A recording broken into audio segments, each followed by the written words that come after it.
അത് നീതി നിഷേധമാകുമെന്ന സർക്കാരിന്റെ വാദം കൂടി കണക്കിലെടുത്തുകൊണ്ടാണ് ഹൈക്കോടതി മൂവരുടെയും ജാമ്യാപേക്ഷ തള്ളിയിരിക്കുന്നത്. രാഖി. രേഷ്മ, എന്തായാലും ശബരിമല സ്വർണ്ണ കവർച്ച കേസിൽ ദേവസ്വം ബോർഡ് മുൻ പ്രസിഡന്റ് എൻ വാസു, മുൻ administrative officer Murari Babu, KS Baiju എന്നിവർക്ക് ജാമ്യമില്ല എന്നുള്ളതാണ്. കൊല്ലം വിജിലൻസ് കോടതി ജാമ്യാപേക്ഷ തള്ളിയതോടുകൂടി ഇരുവരും ഹൈക്കോടതിയിലേക്ക് പോവുകയായിരുന്നു. എന്തായാലും ഇപ്പോൾ മൂവരുടെയും ജാമ്യാപേക്ഷ ഹൈക്കോടതി തള്ളിയിട്ടുണ്ട് എന്നുള്ളതാണ്. രേഷ്മ ബാബുവാണ് വാർത്തയുടെ വിശദാംശങ്ങൾ നൽകിയത്. ഇനി പോകുന്നത് ഏറ്റവും സുപ്രധാനമായ മറ്റൊരു വാർത്തയിലേക്കാണ്. ശബരിമല സ്വർണ്ണ കവർച്ച കേസിൽ പ്രത്യേക അന്വേഷണ സംഘത്തിന് തിരിച്ചടി. ED കേസെടുത്ത് അന്വേഷിക്കും. EDക്ക് മുഴുവൻ രേഖകളും നൽകാനാണ് വിജിലൻസ് കോടതി ഉത്തരവിട്ടിരിക്കുന്നത്. റിമാൻഡ് റിപ്പോർട്ടും FIS-ഉം അടക്കമുള്ള രേഖകൾ EDക്ക് കൈമാറും. SITയുടെ എതിർപ്പ് വിജിലൻസ് കോടതി തള്ളുകയായിരുന്നു. ശബരിമല സ്വർണ്ണ കവർച്ച കേസിൽ റിമാൻഡ് കാലാവധി കഴിഞ്ഞതിനെ തുടർന്ന് തിരുവാഭരണം മുൻ കമ്മീഷണർ KS ബൈജുവിന്റെ റിമാൻഡ് കാലാവധി വിജിലൻസ് കോടതി ജനുവരി 1 വരെ നീട്ടിയിട്ടും ഉണ്ട്. വിവരങ്ങളുമായി മനോജാണ് നമുക്കൊപ്പം ചേരുന്നത്. മനോജ്, പ്രത്യേക അന്വേഷണ സംഘത്തിന്റെ അന്വേഷണം പുരോഗമിക്കുന്നത്. ഇതിനിടെയാണ് വിജിലൻസ് കോടതിയുടെ ഉത്തരവ് വരുന്നത്. ED അന്വേഷിക്കും. EDക്ക് പൂർണ്ണ സ്വാതന്ത്ര്യം നൽകിക്കൊണ്ടുള്ള ഒരു അന്വേഷണമാണ് കോടതി നിർദ്ദേശിച്ചിരിക്കുന്നത്.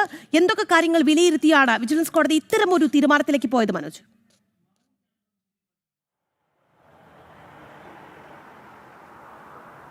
രാഖി, നിർണായകമായിട്ടൊരു ഉത്തരവ് തന്നെയാണെന്ന് വിജിലൻസ് കോടതിയുടെ ഭാഗത്തു നിന്നും ഉണ്ടായിട്ടുള്ളത്. അതായത് ഈ കള്ളപ്പണ ഇടപാട് നടന്നിട്ടുണ്ട് ഈ ശബരിമല സ്വർണ്ണ കവർച്ച കേസുമായി ബന്ധപ്പെട്ട് എന്നുള്ള കണ്ടെത്തലിനെ തുടർന്നാണ് ED അന്വേഷണവുമായി മുന്നോട്ട് വരുന്നത്.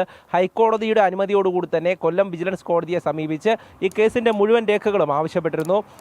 EDയുടെ ഹർജി പലതവണ പരിഗണിക്കുന്നത് മാറ്റിവെക്കുകയായിരുന്നു. കാരണം SITയുടെ എതിർപ്പ് അത് പ്രോസിക്യൂഷൻ അറിയിച്ചു, രേഖാമൂലം അറിയിക്കുവാനുള്ള സമയം ആവശ്യപ്പെട്ടു. അങ്ങനെ സംസ്ഥാന സർക്കാരിൻ്റെ ഭാഗത്തു നിന്നുള്ള ഒരു സമ്മർദ്ദം ഇതിനുമേലുണ്ടായിരുന്നു. ഈ ശബരിമലയിലേക്ക് ED വേണ്ട എന്നുള്ള ഒരു നിലപാടിൽ തന്നെയായിരുന്നു സർക്കാരൊക്കെ.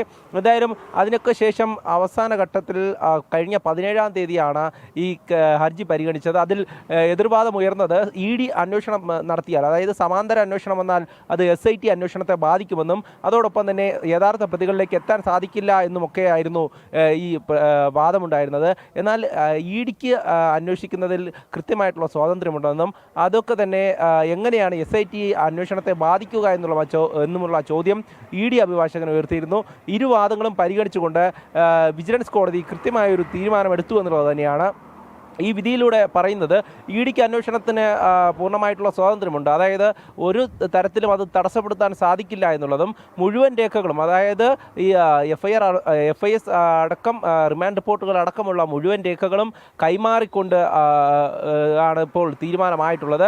എന്തായാലും ED ഉടൻ തന്നെ, അതായത് ഇന്ന് തന്നെ കേസെടുക്കുമെന്നാണ് അറിയാൻ സാധിച്ചത്. അത്തരത്തിൽ കേസെടുത്ത് അന്വേഷണവുമായി മുന്നോട്ട് പോകാനാണ് EDയുടെ നീക്കം. നേരത്തെ തന്നെ പ്രാഥമികമായിട്ടുള്ള ഒരു അന്വേഷണമൊക്കെ ED നടത്തിയിരുന്നു. അതിലാണ് ഈ ശബരിമല സ്വർണ്ണ കവർച്ചയിൽ കള്ളപ്പണ ഇടപാട് നടന്നിട്ടുണ്ട് എന്ന് ED കണ്ടെത്തിയത്. അത് കൃത്യമായും അനധികൃതമായിട്ട് ഇത്തരത്തിലുള്ള ഇടപാടുകളിലൂടെ പണം സമ്പാദിച്ചിട്ടുണ്ട് എന്നുള്ളത് തന്നെയാണ് ED വിലയിരുത്തുന്നത്. എന്തായാലും അന്വേഷണം ഇനി ഉന്നതരിലേക്ക് എത്തുമെന്നതിൽ സംശയമില്ല. അത് തന്നെയാണ് സർക്കാരും ഭയന്നിരുന്നത്. കാരണം അന്വേഷണം ED ഏറ്റെടുത്തു കഴിഞ്ഞാൽ സർക്കാർ ഒരു വിധത്തിലും ഈ അന്വേഷണം SITയുടെ കീഴിൽ തന്നെ നിൽക്കണമെന്ന പിടിവാശിയിലായിരുന്നു.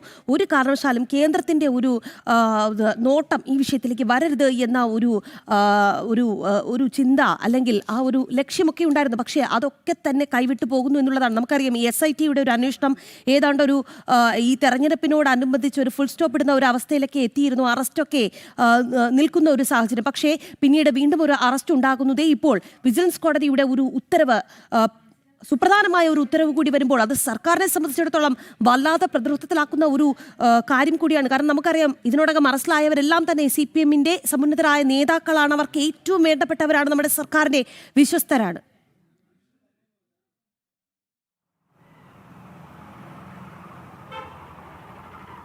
തീർച്ചയായും ഹൈക്കോടതിയുടെ നിരീക്ഷണത്തിലുള്ള ഈ പ്രത്യേക അന്വേഷണ സംഘം അവർ എത്രയൊക്കെ തന്നെ പറയുമ്പോഴും SIT സംഘം അത് ആഭ്യന്തര വകുപ്പിന് കീഴിലുള്ള പോലീസ് ഉദ്യോഗസ്ഥർ തന്നെയാണ്. എന്തായാലും ആ ഒരു അന്വേഷണം മുന്നോട്ട് പോകുമ്പോൾ തിരഞ്ഞെടുപ്പ് കാലഘട്ടത്തിലൊക്കെ അതിനൊരു മന്ദഗതി നമ്മൾ കണ്ടതാണ്. അതിനുശേഷം വീണ്ടും അറസ്റ്റ് ഉണ്ടാകുന്നത് ഒരു ഉദ്യോഗസ്ഥ വലയത്തിനുള്ളിൽ മാത്രമാണ്. എന്തായാലും അതിന് പുറത്തേക്ക്, അതായത് പ്രധാനപ്പെട്ടവരുടെ മൊഴികളിലടക്കമുള്ള പേരുകളിലേക്ക് അന്വേഷണം എത്തുന്നില്ല എന്നുള്ള ആരോപണം ഉയർന്നു നിൽക്കുന്ന സാഹചര്യത്തിലാണ് പിന്നീട് അത് ED അന്വേഷണത്തിനായി മുന്നോട്ട് വരുന്നത്. ED വരുമ്പോൾ സർക്കാർ എതിർക്കുന്നതിൻ്റെ പ്രധാന കാരണം ഇത് തന്നെയാണ്. ദേവസ്വം വകുപ്പിലേക്കോ ദേവസ്വം മന്ത്രിമാരിലേക്കോ അടക്കം അന്വേഷണം എത്തിക്കഴിഞ്ഞാൽ തങ്ങൾ കുരുങ്ങുമോ അല്ലെങ്കിൽ തങ്ങൾക്ക് തിരിച്ചടിയാകുമോ എന്നുള്ളതാണ്. ഈ തദ്ദേശ തെരഞ്ഞെടുപ്പിൽ തന്നെ വലിയ തിരിച്ചടി, ഈ ശബരിമല വിഷയം എത്രയൊക്കെ തന്നെ പറഞ്ഞാലും പറഞ്ഞില്ലെങ്കിലും അത് സർക്കാരിനേറ്റ വലിയ തിരിച്ചടി തന്നെയാണ് ഈ തോൽവി. അതുതന്നെയാണ് നമുക്കിനി നിയമസഭാ തെരഞ്ഞെടുപ്പൊക്കെ വരാനിരിക്കെ ഇനിയും അത് കൂടുതൽ പ്രതിസന്ധിയിലായിക്കഴിഞ്ഞാൽ വലിയ തിരിച്ചടി നേരിടേണ്ടി വരുമോ എന്നുള്ള ഒരു ആശങ്ക സർക്കാരുണ്ട്. എന്തായാലും ശബരിമലയിൽ സ്വർണം കട്ടവർ ആരായാലും ആ ഉന്നതരിലേക്ക് അന്വേഷണം എത്തണം എന്നുള്ളത് തന്നെയാണ് ജനങ്ങളുടെയൊക്കെ ആവശ്യം. അത് കണക്കിലെടുത്ത് തന്നെയാണ് ഇപ്പോൾ കോടതിയും കേന്ദ്ര ഏജൻസി ആയിട്ടുള്ള ED അന്വേഷിക്കുന്നതിൽ തെറ്റില്ല എന്നുള്ള കാര്യം കണ്ടെത്തിയിരിക്കുന്നത്. തെറ്റില്ല എന്നതിനപ്പുറം ഈ SITയുടെ എതിർപ്പ് പരിഗണിക്കുമ്പോൾ വിജിലൻസ് കോടതി പറയുന്നത് ED അന്വേഷണത്തെ തടയാൻ സാധിക്കില്ല എന്നുള്ളതാണ്. അതായത് ED വരേണ്ടതിന്റെ ആവശ്യകത കോടതി തിരിച്ചറിഞ്ഞിരിക്കുന്നു.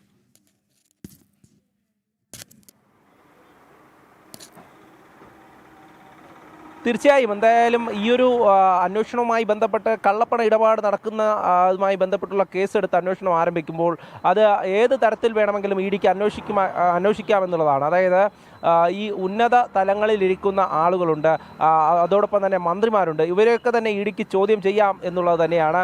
അത് പൂർണ്ണ സ്വാതന്ത്ര്യം അത് EDക്കുണ്ട്. അന്വേഷണവുമായി മുന്നോട്ട് പോകുന്ന സാഹചര്യത്തിൽ കൃത്യമായിട്ടുള്ള രേഖകൾ EDക്ക് ആവശ്യമുണ്ട്. അതുകൊണ്ട് തന്നെയാണ് ഈ രേഖകൾ ആവശ്യപ്പെട്ടുകൊണ്ട് ഈ അപേക്ഷ സമർപ്പിച്ചിരുന്നത്. ആദ്യഘട്ടത്തിലൊക്കെ തന്നെ അതിനെ വലിയ രീതിയിൽ എതിർത്തിരുന്നു. പിന്നീട് അത് കേസ് പരിഗണിക്കുന്നത്, ഈ ഹർജി പരിഗണിക്കുന്നത് പലതവണ മാറ്റിവെക്കുന്നു, പലതരത്തിലുള്ള സമ്മർദ്ദങ്ങൾ ഉണ്ടാകുന്നു, അതോടൊപ്പം വൈകിപ്പിക്കുന്നു എന്നുള്ളതാണ്. എന്നാൽ അവസാനം അത് EDക്ക് അനുകൂലമായി തന്നെ കോടതി വിധി പ്രസ്താവിച്ചിരിക്കുന്നു എന്നുള്ളതാണ്. എന്തായാലും ED അന്വേഷണം ഇനി ഉടൻ തന്നെ കേസെടുത്ത് അന്വേഷണം നടത്തുമ്പോൾ നമുക്ക് നോക്കിക്കാണേണ്ടത് ഇനിയുള്ള സർക്കാരിൻ്റെ ആശങ്ക തന്നെയാണ്. കാരണം അന്വേഷണം ഇനി എത്തുന്നത് നേരത്തെ നമ്മളൊക്കെ തന്നെ പലരിലൂടെയും അറിഞ്ഞ ആ പേരുകൾ, അതായത് പലരുടെയും മൊഴികളിൽ SITക്ക് നൽകിയിട്ടുള്ള മൊഴികളിലടക്കം പറഞ്ഞിട്ടുള്ള പേരുകളിലേക്ക് ഇനി ED നേരിട്ടെത്തുകയാണ്.